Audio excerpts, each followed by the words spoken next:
Hello children, welcome back to today's chemistry class. Hope you are all ready to learn chemistry. In the previous classes, we have seen how to balance a chemical equation. Today, we'll see a few more information regarding a balanced chemical equation. Let us see this particular reaction. Here, magnesium burns in the presence of oxygen, giving you magnesium oxide. This is a skeletal equation. Let us try to balance this equation. One atom of magnesium on left hand side and one atom of magnesium on right hand side. Two atoms of oxygen on left hand side, one atom of oxygen on right hand side. So in order to balance the number of oxygen atoms on the right side, you have to multiply this compound with 2. After the multiplication, you can see the equation can be rewritten as Mg plus O2 gives 2MgO. Now, the number of oxygen atoms are equal on both sides. 2 oxygen atoms here and 2 oxygen atoms on right side. But check the number of magnesium atoms. Here there is only 1 atom of magnesium, but on right side you have 2 atoms of magnesium. So in order to balance the number of magnesium atoms, you have to multiply magnesium with 2. Now, the equation can be rewritten as 2Mg plus O2 gives 2MgO. This is a balanced chemical equation. Children, what is the importance of a balanced chemical equation? As you write a chemical equation like this, it conveys a lot of information. It tells you the different reactants involved in the reaction. Here, magnesium and oxygen are the substances involved in this reaction. You also come to know the products obtained, and here in this reaction you have only one product, and that is magnesium oxide. It also tells us the quantity of the reactants reacting together and the quantity of products obtained as a result of this reaction. Here, one magnesium atom was only there in the beginning, that is in the skeletal equation. But after balancing, you understood that 2 molecules of magnesium combines with 1 molecule of oxygen, giving you 2 molecules of magnesium oxide. Why do we say so? Magnesium is a monoatomic element. 1 atom of magnesium makes a molecule of magnesium. Here you have 2 atoms of magnesium, so it can be read as 2 molecules of magnesium. Oxygen is a diatomic element. 1 atom of oxygen cannot exist independently. So, 2 atoms of oxygen combine together to make 1 molecule of oxygen, and that is what we have written here. We have only 1 molecule reacting in this particular reaction. 1 molecule of oxygen reacting with 2 molecules of magnesium. And what about the products? You get 2 molecules of magnesium oxide. 2 molecules of magnesium oxide consisting of 2 atoms of magnesium and 2 atoms of oxygen. So as you write a chemical equation, you get a lot of information. More than the number of atoms of each element taking part in the chemical reaction and the products obtained, a balanced chemical equation is also able to convey many other information. Let us see what are they. We have already learned a simple equation. In this chemical equation, here you can see heat is represented on top of the arrow mark. Other than this particular point, something else can also be conveyed. In this chemical reaction, you can see if I write S, it represents the solid form of the reactant. Now, sodium hydroxide is normally made to react with ammonium chloride in its aqueous solution form. That means sodium hydroxide is made to dissolve in water, and that solution is treated with solid ammonium chloride. To represent that, you can write AQ, which means that it is the aqueous solution of sodium hydroxide which is made to react with ammonium chloride. Okay, aqueous stands for a water solution of this particular substance. Now, sodium chloride is obtained as a product here, and this is also available in its aqueous solution form, so that you can write AQ in bracket. Water is the next product. So in order to represent that water is available or water is obtained here in its liquid state, you represent L in a bracket. Here, the last product is a gas, so that can be represented using small g in bracket, which shows that it is obtained as a gaseous product. So just have a look onto this reaction, children. You can understand that one molecule of ammonium chloride reacts with one molecule of sodium hydroxide, and they react together by the action of heat on them, and you get the products as one molecule of sodium chloride, one molecule of water, and one molecule of ammonia. And moreover, one more information is conveyed. The reactants are taken in different states. That is, one is taken in its solid state, the other one is taken in the aqueous solution form. The products that you get are obtained in such a way that one product is available in its aqueous solution form, water is obtained as liquid, and you also get a gaseous product. So these are the different information conveyed as you write a chemical equation. In easy method, you can represent everything while you write a chemical equation in a balanced way.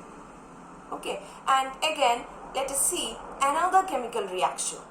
Another chemical reaction, which is also a very simple reaction where nitrogen and hydrogen combines together, giving you ammonia.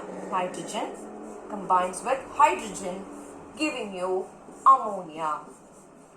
This is another chemical reaction. It's a very simple chemical reaction, which is otherwise called Haber's process. This is a chemical reaction which is used for preparing ammonia on large scale. Okay, so in this reaction, first step is to balance this equation. Let's try to balance this equation, children. 2 atoms of nitrogen, only 1 atom of nitrogen. So let us multiply this side with 2. Okay, let's try to rewrite this equation. N2 plus H2 gives 2NH3. Number of nitrogen atoms are balanced on both sides. But what about hydrogen atoms? Here you have 2 hydrogen atoms, and on the right side there are 2 into 3, 6 hydrogen atoms. So you have to make the number of hydrogen atoms on left side also 6. So how can that be done? By multiplying hydrogen with 3. So now let us try to rewrite the equation. N2 plus 3H2 gives 2NH3. This equation is now balanced. This is a balanced chemical equation. So as you look onto this balanced chemical equation, what all information is conveyed, children? One molecule of nitrogen combines with 3 molecules of hydrogen, giving you 2 molecules of ammonia. Now, I can add a few more information onto this chemical equation so that it conveys many more things about this reaction. Let us see what are they. The same chemical equation, N2 plus 3H2 gives 2NH3. Here you can see I've made a slight change. Instead of using one-headed arrow, I've used double-headed arrow, which means this reaction is a reversible reaction. So this is one method of representing that the reaction is reversible. Use double-headed arrow so that the reaction is reversible. So already we have seen certain information conveyed by this reaction, that one molecule of nitrogen combines with 3 molecules of hydrogen, giving you 2 molecules of ammonia. And the next thing that you can add up is nitrogen is taken in its gaseous form, hydrogen is also obtained, or it's also reacting in its gaseous form. The gas obtained here is ammonia, that is also in gaseous form. The product obtained is also in gaseous form. Now, under what conditions will this reaction take place? Let us see that. Here, the temperature of 450 to 500 is required for this reaction to take place. Okay? A catalyst of finely divided iron is used. Finely divided iron is used as a catalyst. Molybdenum is a metal used as a promoter in this reaction. A promoter is a substance which increases the efficiency of a catalyst. The catalyst used is iron. molybdenum is used as a promoter. Okay, and again the reaction is carried out at a pressure of 200 to 900 atmosphere. Okay, so just have a look onto this chemical equation, children. You can see the number of atoms of each element reacting in this reaction. You also understood how many atoms of each element are obtained on the product side, and you also understood the state, I mean whether it is in the gaseous state, solid state or liquid state. Are they reacting, and what are the products obtained? Are the products obtained is in solid or liquid or gaseous state? That is also conveyed, and you can also understand the different conditions necessary for this particular reaction. So once when you write a balanced chemical equation, and once when these conditions are mentioned on it, it is actually the easiest way to represent everything about a chemical reaction. I hope all these points which I said are clear to everyone. Children, with this we come to an end of this chapter, and we have a few exercise questions remaining to discuss. I think you all have tried to answer those exercise questions, but still we'll just go through a few questions which you may find difficult. Okay, a few questions we shall discuss in this class, and the remaining ones I'll be sending you through WhatsApp. Now let us move on to the exercise questions in page number 69. The first question, define chemical reaction. The answer for this question is given in page number 61 in a blue box. Any chemical change in matter which involves its transformation into one or more new substances is called a chemical reaction. This is what you have to write as the answer for this question. The second part, what is a chemical equation? What is a chemical equation? The answer for this question is given in page number 65 in a green box. A chemical equation is the symbolic representation of a chemical reaction using symbols and formulae of the reactants involved and the products formed in the reaction. This is what you have to write as the answer for the second question.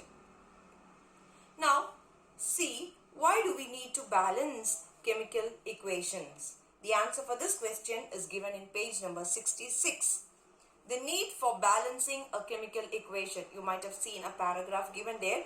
A chemical equation needs to be balanced so as to make the number of atoms of the reactants equal to the number of atoms of the products. This is because a chemical reaction is just a rearrangement of atoms. The atoms themselves are neither created nor destroyed during a chemical reaction. This is what you have to write as the answer for the question number 1C. Now, moving on to the second question. State 4 conditions necessary for chemical reactions to take place. We have already learned a few conditions necessary for a chemical reaction. You can write any 4 conditions. The first condition can be written as close contact. The second condition, solution form. Third one, action of heat. And fourth one, light. Okay, any of these 4 conditions may favor a chemical reaction to take place. Moving on to third question. Differentiate between reactants and products. Answer for this question is given in page number 61. Under the blue box, there is a sentence given. The substances that undergo chemical change are called reactants, and the new substances thus formed are called products. You can also just show that representation. Reactants, after that you can see an arrow mark giving you products. That shows reactants, when they undergo a change, you get new substances called products. Okay, now moving on to 3B, chemical reaction and chemical equation. We have already seen definition for a chemical reaction and also for a chemical equation. So you can write these 2 definitions to show the differences between a chemical reaction and a chemical equation. Moving on to 3C, what is the difference between a balanced and a skeletal chemical equation? Balanced chemical equation and a skeletal chemical equation. What is the difference between these 2? In page number 66, there is a yellow box given which tells you what a balanced chemical equation is. A balanced chemical equation is the one in which number of atoms of each element on the reactant side is equal to the number of atoms of that element on the product side. This is what you have to write as an answer for a balanced chemical equation. And then after that you can write a skeletal chemical equation is always an unbalanced chemical equation. That's all what you have to write. Okay, a skeletal equation is an unbalanced chemical equation. That's enough. Okay, and in a skeletal equation, number of atoms of each element on reactant side will not be equal to the number of atoms of those elements on the product side. Okay, moving on to question number 4. Write word equations for the following skeletal equations. You are given a few chemical reactions there. Word equations are to be written. The first one, KClO3 gives KCl plus O2. So how will you write a word equation for this reaction, children? Potassium chlorate. After that, you can you can use an arrow mark and then write potassium chloride and oxygen. All these are to be written in words. That's what they are asking you to do. Now, B, zinc plus hydrogen chloride gives zinc chloride plus hydrogen. All these are to be written in words. They are asking you to write word equations. For C, FeCl2 plus Cl2 gives FeCl3. You have to write here as ferrous chloride plus chlorine gives ferric chloride. Plus sign, arrow mark, all these can be written as it is, but instead of writing the formula, they are asking you to write them in words. That means you have to write the names of all these reactants and products. D, carbon monoxide plus oxygen gives carbon dioxide. E, calcium plus oxygen gives calcium oxide. F, sodium plus oxygen gives sodium oxide. 4G, sodium hydroxide plus sulfuric acid gives sodium sulfate plus water. H, silver bromide gives silver plus bromine. The next one, potassium nitrate gives potassium nitrite plus oxygen. Potassium nitrate, KNO3 is potassium nitrate. Okay, potassium nitrate and KNO2 is potassium nitrite. Okay, it is potassium nitrite and this one is potassium nitrate. Okay, I hope you can understand all these. Now let us see the fifth question. In the fifth question, you are asked to balance a few chemical equations. This is the first equation given. FeS plus HCl gives FeCl2 plus H2S. In this reaction, see children, you can use stepwise balancing, or else you can just count the number of atoms of each element on either side and try to balance it. Okay, so just check number of atoms of iron on left hand side. It's 1 and right hand side is also 1. So you don't have to do anything with atoms of iron. 1 atom of sulfur, there is only 1 atom of sulfur on the other side also. 1 atom of hydrogen, here you have 2 atoms of hydrogen. 1 atom of chlorine and here you have 2 atoms of chlorine. So what is the only difference that you find here? Iron atoms and sulfur atoms are equal in number on both sides, but the number of atoms of hydrogen and chlorine are more on right hand side and less on left hand side. And 1 extra hydrogen and 1 extra chlorine atoms are there on the right hand side. So what can you do in order to equalize the number of hydrogen atoms and chlorine atoms? On the left side, you can see a compound hydrogen chloride consisting of both hydrogen and chlorine. So multiply this molecule with 2. So 2 into HCl. So how do you get it, children? It can be written as FeS plus 2HCl gives FeCl2 plus H2S. Now the number of atoms of each element on both sides are equal. Okay, the equation is said to be balanced. Moving on to the second question. Na2CO3 plus HCl, Na2CO3 plus HCl gives NaCl plus H2O plus CO2. Okay, let's have a look onto this chemical equation. There are 2 atoms of sodium here, but only 1 atom of sodium. Okay, so immediately you can multiply this compound as a whole with 2. Okay, here I am giving you easy method to balance without using steps. You can use steps, there is no problem. If you can do mentally these equalizing process, if you are able to do it mentally, it is well and good. Okay, so that's what I am trying to tell you here. So here there are 2 atoms of sodium, so here only 1 atom of sodium. So I multiply this compound consisting of sodium with 2. Okay, now let me rewrite this equation.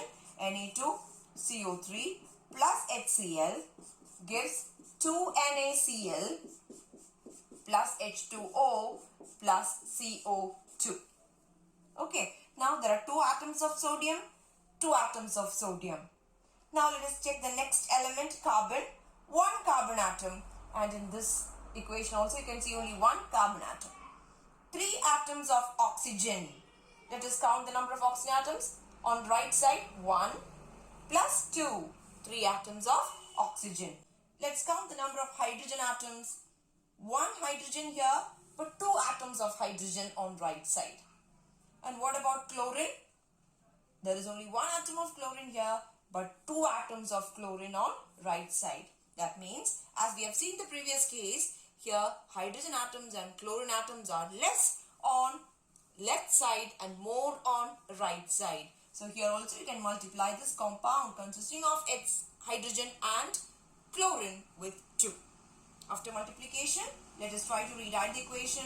Na2CO3 plus 2HCl gives 2 NaCl plus H2O plus CO2.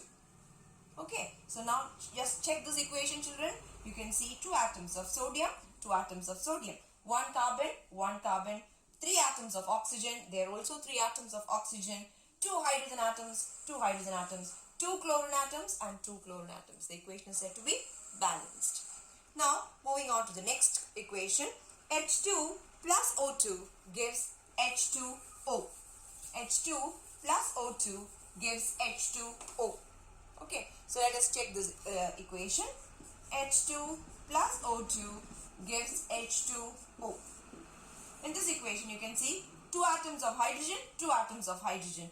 It is satisfied or it is balanced. 2 atoms of oxygen, only 1 atom of oxygen. So what can you do? You have to multiply this compound as a whole with 2. So now it is H2 plus O2 gives 2H2O. Let us count the number of atoms of each element again. 2 atoms of hydrogen, 4 atoms of hydrogen. So here also you should have 4 atoms. So multiply this with 2. Okay, now 2H2 plus O2 gives 2H2O, which means 4 atoms of hydrogen. Here also 4 atoms of hydrogen. 2 atoms of oxygen, 2 atoms of oxygen. Equation is balanced.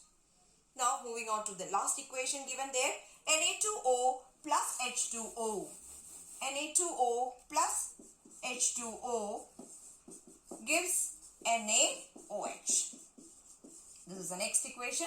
Let us count again. 2 atoms of sodium, 1 atom of sodium. Immediately, what can you do? Multiply this compound with 2. Now, as you check, 2 atoms of sodium, 2 atoms of sodium, 2 atoms of oxygen. Here also you find 2 atoms of oxygen, 2 atoms of hydrogen.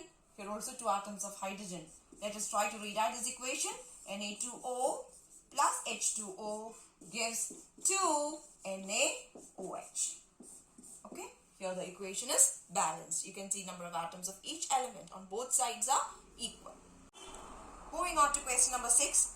What information do you get from this equation? Here in this equation you can see hydrogen combines with chlorine giving you hydrogen chloride. So how do you read this, children? One molecule of hydrogen combines with one molecule of chlorine giving you 2 molecules of hydrogen chloride. Okay. Moving on to question number 7. What do you observe and write the name of the products obtained when sugar is heated? What do you observe when sugar is heated? When sugar is heated, it first melts and gets charred into a black residue. And what are the products that you get here? The products are charcoal and water vapor. 7b. When manganese dioxide is added to potassium chlorate and heated, what do you observe, children? A colorless, odorless gas which relights a glowing splinter is seen evolved. And the gas is oxygen. Okay. And again, what are the products that you get? Potassium chloride and oxygen are the products.